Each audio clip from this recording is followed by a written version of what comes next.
Hello everyone, I am पारस और आज हम डिस्कस करेंगे परसेंटेज कॉम्पोजिशन। ठीक है, उससे पहले हम ये एक न्यूमेरिकल रहता था हमारे पास लास्ट लेक्चर में, है ना। इसको देख लेते हैं, इसके बाद हम पढ़ेंगे परसेंटेज कॉम्पोजिशन। ठीक है, तो इसमें हम बोलते हैं कि हमारे पास 3.011 into 10⁻22 atoms of an elements. तो एक एलिमेंट्स के हमारे पास इतने एटम्स हैं, उसका मास है 1.15 gram. The atomic mass of the element is. तो ये बेसिकली इन्होंने हमको एटम्स दे दिए, मास दे दिया, और ये हमारे से एटॉमिक मास एलिमेंट का फाइंड आउट कराना चाहते हैं। ठीक है, तो इसको हम कैसे फाइंड आउट करेंगे? तो हमारे पास हमने लास्ट लेक्चर में डिस्कस किया था, मोल का फॉर्मूला था ये वाला, mole is equal to number of mole. हम कैसे निकालते थे? Given mass upon gram atomic mass, ठीक है, या मोलर मास। ठीक है, तो अब इन्होंने हमको गिवन मास तो दे रखा 1.15 ग्राम है, तो ये तो हमारे पास क्वेश्चन में गिवन है। ठीक है, अब ना तो हमको मोल पता, ना हमको ग्राम एटॉमिक मास पता, तो अब हम एटॉमिक मास कैसे फाइंड आउट करेंगे? भाई हमको पहले मोल निकालना पड़ेगा। हमको मोल पता हो, हमको गिवन मास पता हो, तो हम ग्राम एटॉमिक मास निकाल लेंगे, क्योंकि ग्राम एटॉमिक मास ग्राम में होता है, पर इन्होंने पूछा हुआ है एटॉमिक मास, तो फिर हम ग्राम एटॉमिक मास से एटॉमिक मास को फाइंड आउट कर लेंगे। ठीक है, लेकिन इन सब के लिए पहले हमको मोल पता होना चाहिए। ठीक है, अब मोल फाइंड आउट कैसे करें, उसके लिए इन्होंने हमको नंबर ऑफ एटम्स दिए हुए हैं। तो मैंने आपको एक फॉर्मूला बताया था कि जिसमें वो हमको नंबर ऑफ एटम्स देते हैं, हम कैसे उनसे मोल निकालते थे। तो वो कुछ ऐसा था, mole is equal to given particles upon N A क्या था? एवोगैड्रो नंबर, मतलब 6.022 इंटू 10⁻23। अब उन्होंने पार्टिकल्स हमको कितने दिए हुए हैं? 3.011 इंटू 10⁻22 अपॉन एन क्या होता है? 6.022 इंटू 10⁻23। ठीक है, इसको हम सोल्व करेंगे तो यहाँ से हमारे पास मोल आ जाएंगे 1/20। ठीक है, तो अब हमारे पास मोल आ चुके। ठीक है, तो हम मोल्स को यहाँ पे रख देंगे 1/20। ठीक है, इज इक्वल टू मास कितना दिया हुआ है? 1.15 ग्राम। ठीक है, अब ग्राम एटॉमिक मास क्या होता है? मैंने बोला था कि ग्राम एटॉमिक मास 1 मोल एटम का मास होता है। तो मैं इसको ऐसे लिख सकता हूँ क्या कि ग्राम एटॉमिक मास की जगह मैं ऐसे लिख सकता हूँ क्या कि Na इंटू एटॉमिक मास, ऐसे लिख सकता हूँ क्या मैं? क्योंकि हम बोलते हैं ग्राम एटॉमिक मास 1 मोल एटम्स का मास होता है। तो मैंने क्या किया, 1 मोल मतलब Na, इसको मैं से 1 मोल क्या बोलते हैं हम? 6.022 इंटू 10⁻23 एंटिटीज, उसी को हम Na बोल देते हैं। तो हम ऐसे लिख सकते हैं, ग्राम एटॉमिक मास की जगह हम ऐसे लिख सकते हैं Na इंटू एटॉमिक मास। अब हमको एटॉमिक मास फाइंड आउट करना है। ठीक है, तो अब हम यहाँ से फाइंड आउट कर लेंगे क्या? ठीक है, तो हम इसको ऐसे लिखेंगे, atomic mass is equal to 1.15 into 20। Na की जगह पे हम क्या लेंगे? 6.022 इंटू 10⁻23। ठीक है, इतना हो गया क्या? ठीक है, तो अब जो एटॉमिक मास यहाँ से हम फाइंड आउट करेंगे वो ग्राम में आएगा, ये सब कुछ ग्राम में आएगा। अब एटॉमिक मास तो हमारे पास AMU में होता है ना, तो हमको इसको ग्राम को कन्वर्ट करना पड़ेगा AMU में। ठीक है, तो हमने एक रिलेशन देखा था कि जो हमारे पास 1 AMU होता है वो होता है 1.66 इंटू 10⁻⁻24 ग्राम। बेसिकली 1 AMU में इतने ग्राम होते हैं। तो हम इसको ऐसे लिख सकते हैं क्या कि 1 gram is equal to 1/1.66 into 10⁻⁻24 AMU। ठीक है, हमने क्या किया, इसको अपॉन में लिया है 1 के। ठीक है, तो यहाँ पे क्या बचा? 1 ग्राम। तो हमारे पास एक ही रिलेशन आ गया। इसका यूज हम तब करेंगे जब हमको ग्राम में कोई चीज गिवन हो और उसको AMU में कन्वर्ट करना हो। ठीक है। तो बेसिकली हमारे पास एटॉमिक मास यहाँ पे, इसको जब हम सोल्व करेंगे तो एटॉमिक मास आएगा हमारे पास ग्राम में। अब हमको ग्राम में नहीं चाहिए, हमको चाहिए एएमयू में। तो हम इसकी मल्टीप्लाई करेंगे। तो मैं क्या करूँगा, इसमें मल्टीप्लाई कर दूंगा 1/1.66 इंटू 10⁻⁻24 AMU। तो बेसिकली अब जब हम इसको सोल्व करेंगे तो जो हमारे पास एटॉमिक मास है वो AMU में आ जाएगा। ठीक है। तो जब हम इसको पूरे को सोल्व करेंगे तो ये आ जाएगा हमारे पास 23 AMU। ठीक है। तो ये हमारे पास जो फोर्थ वाला ऑप्शन है वो इसका सही हो गया।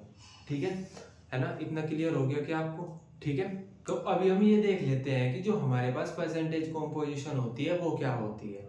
ठीक है। तो इसको ऐसे समझो, हम ऐसे बोलते हैं कि जो कंपाउंड होता है वो एक से ज्यादा एलिमेंट्स से मिलकर बना होता है, और उस कंपाउंड में उन एलिमेंट्स की जो कॉम्पोजिशन है उसको हम परसेंटेज कॉम्पोजिशन बोल देते हैं। मीन्स कि उस कंपाउंड में उन एलिमेंट्स का कितने कितने परसेंट है उसको हम बोलते हैं परसेंटेज कॉम्पोजिशन। इसको ऐसे समझो, जैसे हमारे पास H2O है, वाटर है, एक कंपाउंड है, वो कंपाउंड है और वो हाइड्रोजन और ऑक्सीजन एलिमेंट से मिलकर बना हुआ है।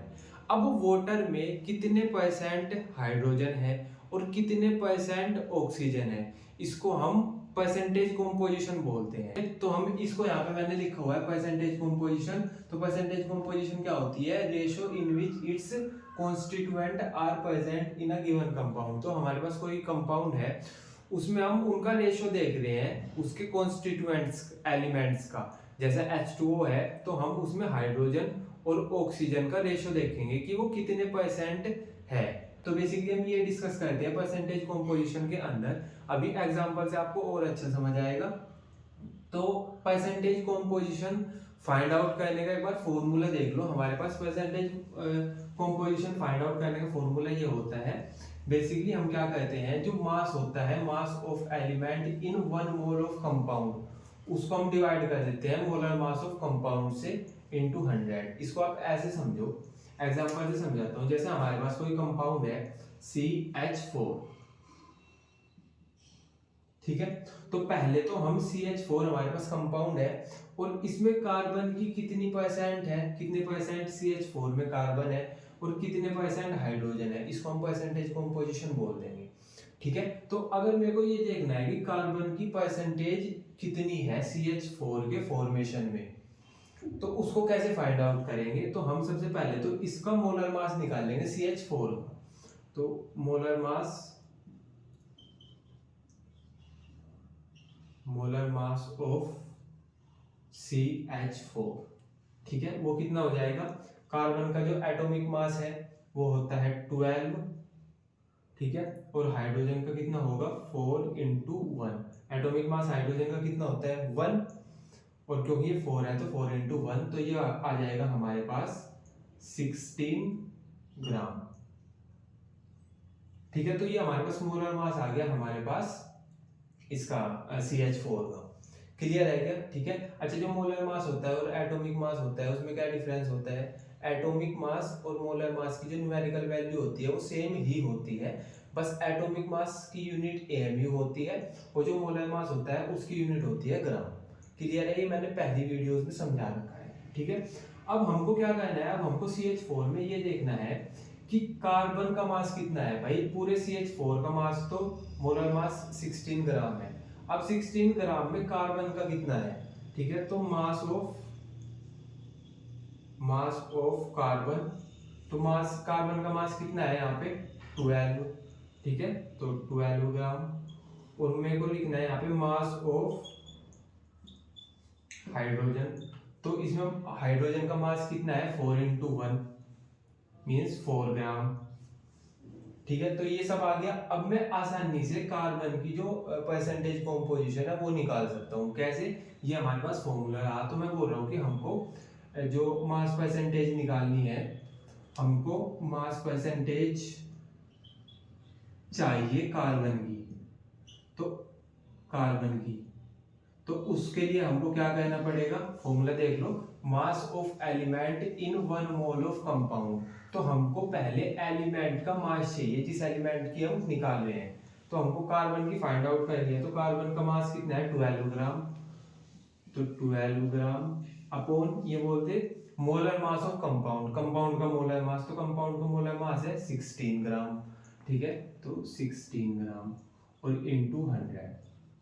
जब हम इसको सोल्व करेंगे तो ये आ जाएगा 75%। क्लियर है क्या?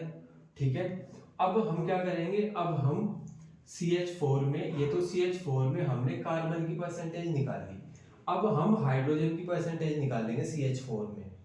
ठीक है, तो हम इसको ऐसे लिखेंगे, मास परसेंटेज ऑफ हाइड्रोजन। हमको मास परसेंटेज हाइड्रोजन की निकालनी है, तो हमको पहले हाइड्रोजन का मास चाहिएगा। हाइड्रोजन का मास कितना है 4 ग्राम। 4 ग्राम अपोन में हमको क्या चाहिएगा, जो कंपाउंड का मोलर मास है, कंपाउंड का मोलर मास वो कितना था 16 ग्राम। तो 16 ग्राम। ठीक है, जब हम इसको सोल्व करेंगे तो ये आ जाएगा 25%। तो जो हमारे पास CH4 था उसका 75% तो बना हुआ है कार्बन से और 25% बना हुआ है वो हाइड्रोजन से। ठीक है, तो बेसिकली ये हमारे पास हो गया CH4 में कार्बन की मास परसेंटेज और हाइड्रोजन की मास परसेंटेज। ठीक है, तो नेक्स्ट क्वेश्चन देख लेते हैं। ये बोलते हैं कि calculate the mass percentage of different elements present in sodium sulphate. तो ये बोलते हैं कि हमारे पास सोडियम सल्फेट एक कंपाउंड है और उसमें जो एलिमेंट्स हैं डिफरेंट डिफरेंट, Na है और सल्फर है और ऑक्सीजन है, इनके आप मास परसेंटेज निकाल दो। ठीक है, तो निकाल लेते हैं।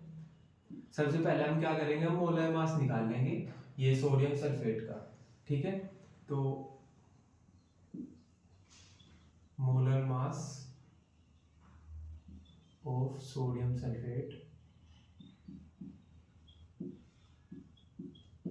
क्या हो जाएगा हमारे पास 2 इंटू सोडियम का जो एटॉमिक मास होता है वो होता है 23 प्लस सल्फर का होता है 32 और जो ऑक्सीजन है इसका हो जाएगा 4 इंटू 16। ठीक है, तो जब हम इसको पूरे को सॉल्व करेंगे तो ये आ जाएगा हमारे पास 142 ग्राम।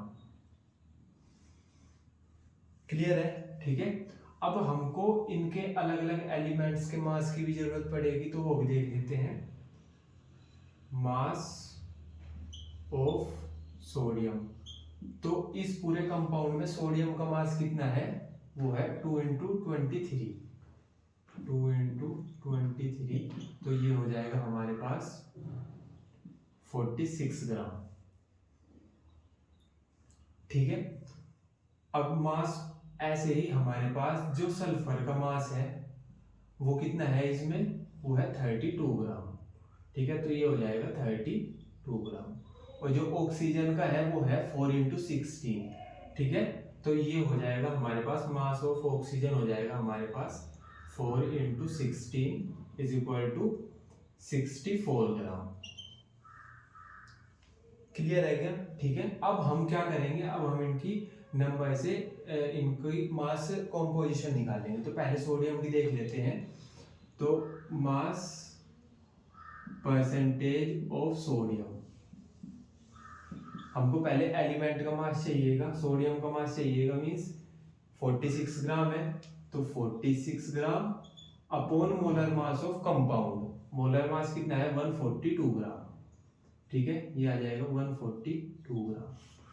ठीक है, तो जब हम इसको सोल्व करेंगे तो हमारे पास आ जाएगा 32.394%।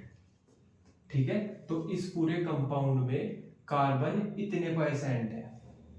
क्लियर है? ऐसे ही हमको किसका फाइंड आउट करना है उसके बाद सल्फर का। तो हम देखेंगे मास परसेंटेज ऑफ सल्फर, तो हमको सल्फर का मास चाहिए वो है 32 ग्राम। 32 ग्राम और पूरे कंपाउंड का जो मोलर मास है वो है 142 ग्राम।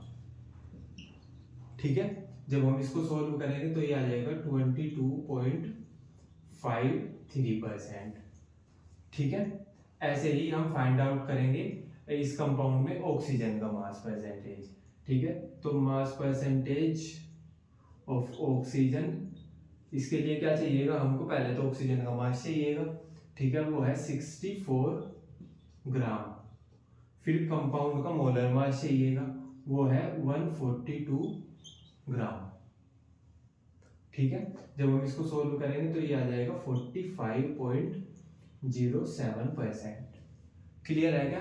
अब जब हम इन तीनों को मतलब ये 3% आए ना हमारे पास कंपाउंड था सोडियम सल्फेट, तो सोडियम सल्फेट का इतने परसेंट तो सोडियम से बना हुआ है, इतने परसेंट वो सल्फर से बना हुआ है, और इतने परसेंट ही ऑक्सीजन से बना हुआ है, ठीक है। इन तीनों को ऐड करेंगे तो ये 100 हो जाएगा, 100% आ जाएगा। क्लियर है क्या? ठीक है ना? तो आई होप आपको इतना क्लियर हो गया होगा, ठीक है। तो फिर चलते हैं, बाय, बाकी हम कल पढ़ेंगे, ठीक है।